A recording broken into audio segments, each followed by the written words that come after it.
गन्ना विकास परिषद गुलरिया चीनी मिल गुलरिया के ग्राम दमला फार्म में हैं हम लोग। और ये जिस खेत पे खड़े हैं गन्ना प्रजाति CO0118 कृषक श्री गुरमीत सिंह जी का खेत है। और इस खेत में बैलों से मिट्टी चढ़ाई जा रही है। हमारे साथ में चीनी मिल गुलरिया के एजीएम श्री गुरजेश सिंह जी हैं और साथ में इस गांव के कृषक भी। तो हम लोग इस समय खेतों में निरीक्षण कर रहे हैं। खेत में किसी रोग कीट से प्रभावित तो नहीं है। रोग कीटों का आपतन इतना ज़्यादा तो नहीं जो फसलों को प्रभावित करे। अभी ये CO0118 गन्ना प्रजाति है, बसंतकालीन गन्ना है। तो हम लोग देखे हैं तो इसमें कहीं कोई ऐसा प्रभाव नहीं दिख रहा है। कोई रोग कीट ऐसे नहीं देखे जा रहे हैं जो फसल को प्रभावित करें। सिंह साहब, जो बहुतायत देखा गया है खेतों में देखा गया, ऑब्जर्वेशन क्या आ रहा है? कितने % रोग कीट है? कौन सी? अभी जो हम लोग इस क्षेत्र में लगभग 12 खेतों को घूम करके देखे हैं तो इसमें ये ऑब्जर्वेशन हुआ कि टॉप बोरर का जो है इंसिडेंस है बहुत नगण्य है। कहीं कहीं इसका दुक्का कहीं खेतों में मिल गया, बहुतों खेतों में वो नहीं मिला। और ये हमारे हाथ में जो पौधा है ये टॉप बोरर से ये प्रभावित ये पौधा है, देख लीजिए। और इस तरह के पौधे को हम किसान भाइयों से कहेंगे कि आप खुरपी से काट करके और इसको निकाल करके और बाहर इसको नष्ट कर दें। नहीं तो इसमें से जो लार्वा है इस लार्वा से तितली निकलेगी, तितली निकल करके तो अंडे देगी। तो ये जो स्टेज है कौन सी स्टेज है अभी? ये तो सेकंड वाली अभी सेकंड वाली है। हाँ, सेकंड ब्रूड का ये है। किसान भाई इसको कैसे पहचाने? इसमें पत्तियों पर गोल गोल एक तो जली जली गोफ दिखाई देती है और पत्तियों पर गोल गोल छर्रे दिखाई देते हैं। जो देखिए छर्रे जो देते हैं गोल गोल छेद हो जाते हैं तो छर्रे दिखाई दे रहे हैं। ये इसकी मुख्य पहचान यहाँ से काट के गई है। हाँ, तो अभी जो ग्रोइंग ग्रोथ है, जो इसमें ग्रोइंग जो इसमें स्टेज है उसको एक काट देती है। और काटने के बाद ये आगे बढ़ावा इसकी बंद हो जाती है और बगल से इसको ब्रांचेज निकल जाते हैं जिसको भुंडा बोलते हैं। बंची टाप कहते हैं। और मेन ब्रांच रुक जाती है, साइड से अन्य ब्रांच निकल जाती है, पंच बन जाता है, कई गोले उसमें हो जाते हैं। देहाती भाषा में लोग भुंडा बोलते हैं, मुँह फुट्टा। तो इससे क्या होता है उपज काफी प्रभावित हो जाती है। गन्ना जो बढ़ना नहीं बढ़ता है, ग्रोइंग पॉइंट को खा जाती है। किसान भाइयों को इस समय देखने के लिए कौन सी कीटनाशक का प्रयोग करना पहला चाहिए? तो है मैकेनिकल कंट्रोल। अगर कम है तो इसको काट दिया जाए ना, जब ज्यादा हो तो दवाई की आवश्यकता पड़ती है।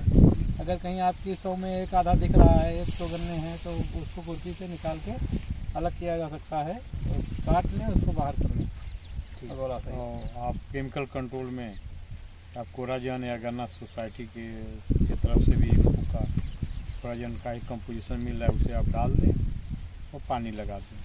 अगर तो ज़्यादा है तो नहीं तो ज़्यादा है तो कोराजन आपका कंट्रोल करेगा। तो इस तरह आप, लेकिन जैसे इस खेत में है इतनी ज़्यादा मात्रा में नहीं कि दवाई डालने का आवश्यकता है। इसमें जो है तो ये कभी मिला है इतने बड़े खेत में, कहीं कहीं और हो सकता है। नहीं, वो तो सर्वाइव कर गया, निकल गया। तो इस तरह आप रात का भी कहीं कोई ऐसा नहीं दिख रहा था। और चूँकि CO0238 प्रजाति आपकी गन्ना विकास परिषद गुलरिया से ख़त्म हो गई है, किसान भाई इसे बोना छोड़ दिए, तो इस तरह कहीं उसका चूँकि वैरायटी नहीं है तो रेड राट का भी प्रकोप नहीं दिखाई दे रहा है।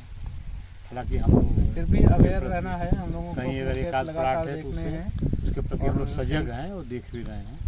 हालांकि तो किसान भाई अगर राट का प्रकोप इस समय अगर खेतों में है तो उसको कैसे पहचानेंगे आप? रेड राट का प्रकोप तो एक तो पौधा हल्का हल्का पीलापन दिखाई देगा और जो मिड रिब है उस पर ये वाली बीच की जो पत्ती होती है ये, हाँ, मिड रिब जो है मिड रिब, हाँ, इस पर रुद्राक्ष माला जैसे धीरे धीरे माला जैसे निशान दिखाई देते हैं। रुद्राक्ष की जो माला होती वैसे निशान टेढ़े बीच वाली जो ये लाइन है इस पे अगर दिखने लगे तो वहाँ पे लगता ये संभावना बन जाती है कि इसमें राट की संभावना है। तो ये इसके लिए आप फावड़े से खोद करके मूड़ सहित निकाल दें, गन्ना निकाल देंगे मूड़ से, तो उसमें ट्राइकोडर्मा और फिर ब्लीचिंग पाउडर डाल दीजिए 5 ग्राम और तुरंत तो नहीं, 2 दिन बाद ट्राइकोडर्मा फिर डाल लीजिए। और इस तरह आप कंट्रोल रेराट का भी कर सकते हैं। लेकिन रेराट का जो पौधा, जो प्रभावित पौधा है, उसको उखाड़ने के बाद उसको जला दीजिए, नष्ट कर दीजिए। उसको बाद खेत में न छोड़े, नहीं तो फिर और बढ़ने की संभावना, रोग और बढ़ने की संभावना बनी रहती है।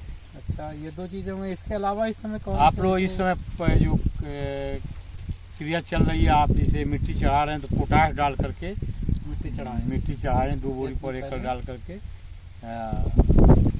पोटाश डाल करके मिट्टी चढ़ाइए। 1 एकड़ में कितना पोटाश डालें? 1 एकड़ में अगर जैसे हमारे चीनी मिल की जो बायो पोटाश है, तो 2 बोरी आप डाल सकते हैं। और बाजार से आप अगर पोटाश लावें मार्केट से, तो 1 बोरी एकड़ डाल करके आप इसको मिट्टी चढ़ा दें। इससे क्या रहेगा कि जो जड़ें हैं जो गन्ने की, वो मजबूती से पकड़ रहेंगी, गहराई तक जाएंगी, और गन्ना गिरने से भी बच जाएगा। और आपका गन्ना सुरक्षित रहेगा। आपके पीछे बैलों से गुड़ाई हो रही है, जरा इनसे हालचाल ले लीजिए कुछ। कैसे क्या रेट में रखते हैं ये? बताओ भाई। आकाश जी, ये क्या कर रहे हो आप? बैलों से मिट्टी चढ़ा रहे हैं, तो मिट्टी तो आप ठीक चढ़ा रहे हैं, अच्छी चढ़ जा रही दोनों तरफ। कैसे चढ़ा रहे हैं? एक नाली में 2 बार घुमाते हैं, एक ही बार, फिर दोबारा एक बार इधर, एक बार उधर, 2 बार में चढ़ जा रही है। इस हल को क्या बोलते हैं? हल कौन सा है? दुपंखिया। दुपंखिया है। दोनों तरफ मिट्टी फेंक पाएगा। अच्छा। एक दिन में कितना आप करवा देते हैं मिट्टी? कितने एरिया चल जाती है? 2-2.5 एकड़।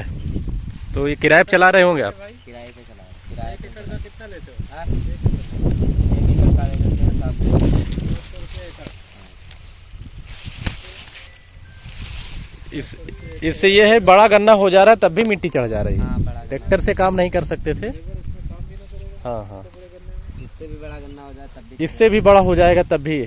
तो ये अगर बड़ा गन्ना हो गया तो इससे भी मिट्टी चढ़ सकती है। हाँ, चला के दिखाओ दो फिर आप। जरा चलाओ।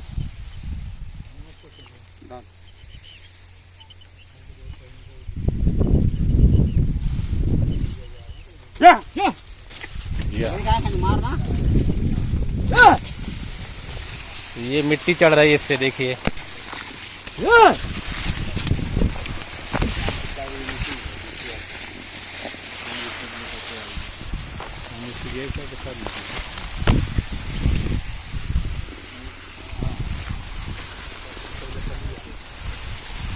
गन्ना काफी बड़ा हो गया भाई, इससे मिट्टी चढ़ जा रही है।